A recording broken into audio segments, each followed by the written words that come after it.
Hello! Andito na naman po tayo. And yes, welcome back again to my latest mini vlog. And this is yesterday's ganap nga. At dahil nga kakaundas pa lamang, karamihan sa atin ay nagsiwian sa kani-kanilang probinsya. Shout out sa inyo! At sana naman ay na-enjoy nyo ang inyong bakasyon. At eto na nga, kami nga po ay nabisita ang aming kapamilya from Pasay City. Char! At syempre, may patrit na dinner ang aming ninong. At inabot na nga kami ng dilim. Dahil nga magdi-December na naman, mas mahaba na nga ang gabi kesa sa araw. And we're here na nga. At dito nga kami napadpad sa Big. Dahil hindi pa nga daw nakakain dito ang aking pinsan. Kaya naman, Bigs, Becca naman.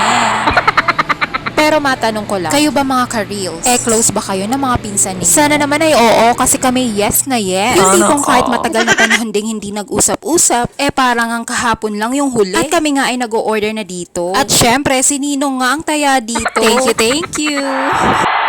At balik nga tayo sa usapang magpipinsan. Iba pa din kasi talaga kung nakakasalamuha mo na yung mga kamag-anak mo since bata ka. At yung lumalaki ka na lagi mo silang nakikita in every special occasion. Yan nga naman ang kinagandahan sa ating traditional values. Yan bang may close family ties. And yes, winner pa din kung nagkakasundo at nagdadamayan magkakapamilya. O diba ang drama ko naman. At ayan, na-tour ko na nga kayo. O diba ang lakas maka 80s vibes. And here comes our order. Kaya naman kainan na. But wait, mawawala ba ang picture taking at video for reals? Char!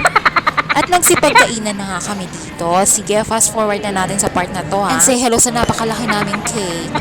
At shoutout kay Yayi na naghalo ng iced tea gamit ang knife. Dito mo na nga talaga mako-confirm na tama ang tagline ng Big. That they serve good food and not fast food. So baka naman.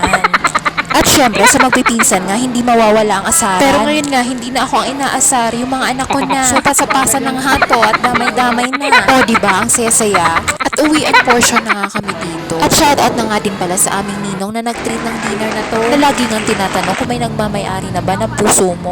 Charot. Eme-eme lang po yan. At pauwi na nga kami. O, diba? Ang bilis. Pero ganun talaga, diba? Ngayong matatanda na tayo, ang bilis-bilis na lang ng oras. At namalayan mo na nga lang na nakauwi na kami. At syempre, di mawawala yung pasalubong. At naiwan nga dito si Aki. Nag-ice cream kayo? At bigla na nga naming naalala. Nakalimutan pala namin yung mango graham.